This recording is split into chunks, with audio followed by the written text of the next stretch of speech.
आप सभी देशवासियों का और छात्रगणों का हार्दिक स्वागत अभिनंदन है मेरी फ्री यूट्यूब चैनल संस्कृत भाषा ज्ञान बाई संतोष तिवारी सर। जैसा कि आप जानते थे, मैंने कहा था आपको अगले भाग में हम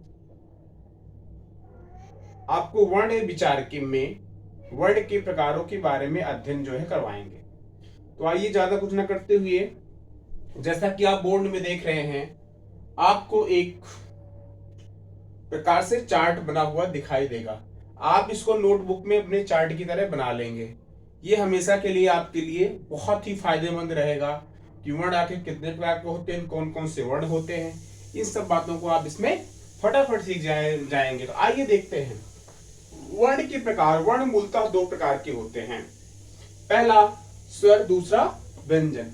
फिर स्वर का अध्ययन हम कर लेते हैं कि स्वर में आखिर कौन कौन से होते हैं। स्वर में एक हर्ष होता है, एक दीर्घ। हर्ष स्वर का 2 गुना समय दीर्घ स्वर में लगता है और हर्ष स्वर का 3 गुना समय प्लुत स्वर में लगता है। हर्ष स्वर कौन कौन से हैं? छोटा आ, छोटी ई, छोटा उ, री और ली। ली जो होता है ये संस्कृत, जिससे मैंने यस लोगों से कर दिया है। यस का मतलब ली सिर्फ संस्कृत व्याकरण में गिना जाता है। हिंदी व्याकरण में कितने हैं? 4। कौन कौन से? आ, ई, उ और री। फिर अगले की तरफ बढ़ते हैं। हर्ष स्वर का 2 गुना समय दीर्घ में लगता है। दीर्घ कौन कौन से हैं? बड़ा आ, बड़ी ई, बड़ा उ और री। अब आप सोच रहे होंगे री और री दोनों, हर्ष में भी री आ रहा है, दीर्घ में भी री आ रहा है, ऐसा क्यों है? इसका मूलभूत अंतर क्या है? तो इसका अंतर हम आपको नेक्स्ट वीडियो में बताएंगे कि कैसे इसका अंतर है। अगला है प्लुत।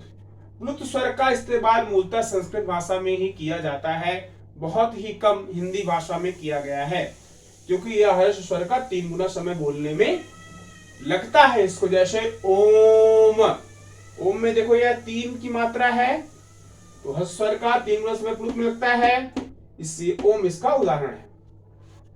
अब स्वर में ही 3 प्रकार के और हो जाते हैं, 3 चीजें और ऐड होती हैं, अनुनासिक, अनुस्वार और विसर्ग।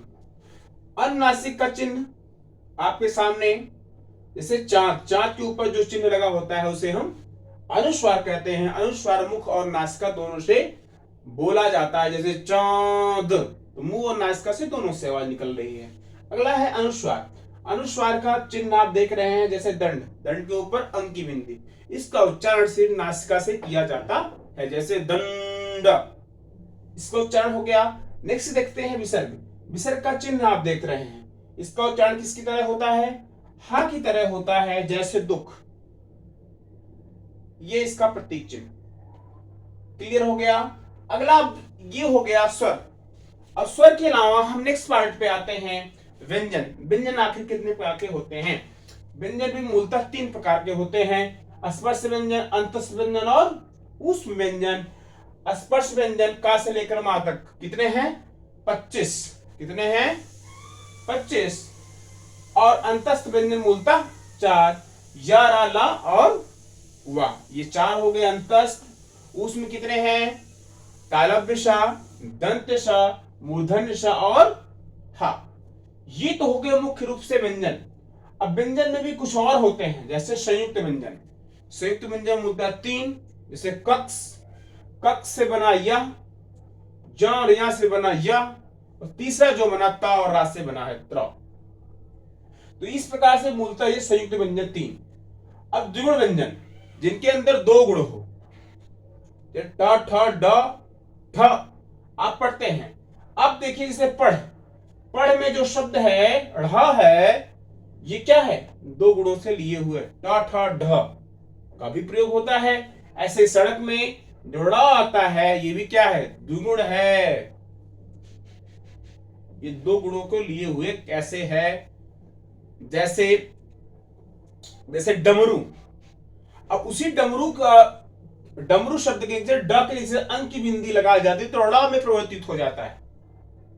जैसे मेढक, अब ढ के नीचे अगर लग गया तो क्या हो जाता है? अंक की बिंदी लग गई, तो ये द्विगुण व्यंजन के अंतर्गत आ जाता है। एक बिंदु लगने से मात्र, चंद्र बिंदु लक्ष्मी, एक बिंदु लगने से क्या हो जा रहा है?